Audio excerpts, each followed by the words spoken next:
would you call it death? What would you define death as? Have you ever died? It's all right, for poetry you wrote. Have you really ever died? Did you die and come back? No.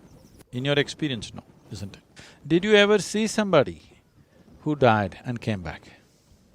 I haven't seen anyone. Have you ever seen a dead man? I don't think so. So you have not seen one, you have not met one, nor have you experienced. So where did you get this idea that you will die? It is learned thought. That's what. It is a fiction of the ignorant, created by the ignorant. There's no such thing as death. There's just life, life and life, moving from one dimension to another.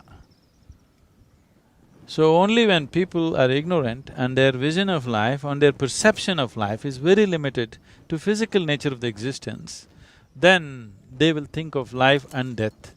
Otherwise, there's just life and life. Wonderful, wonderful. So you are saying death does not exist? Don't believe me what I say, I am only asking you, let us remove… No, I understand what you're Let saying. us remove what's not true.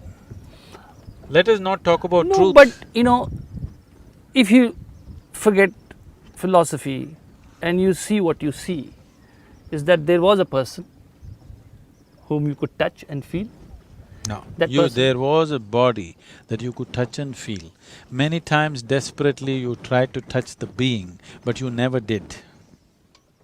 At the most you touch their body, you touch their thoughts, you touch their emotions, you try to touch them, but you never did.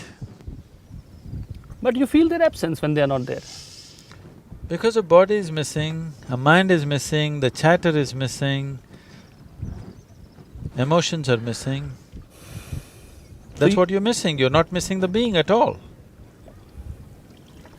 But that missing is missing because I'm feeling it. Missing is just a psychological process, isn't it? Isn't it a physical process as well? Yes, physical and psychological. Your mother who used to feed you, who used to, hug you, is no more doing that.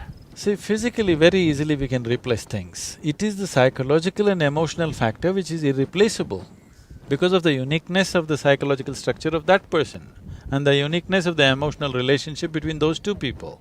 It is that which is irreplaceable. Physicality can be replaced effortlessly.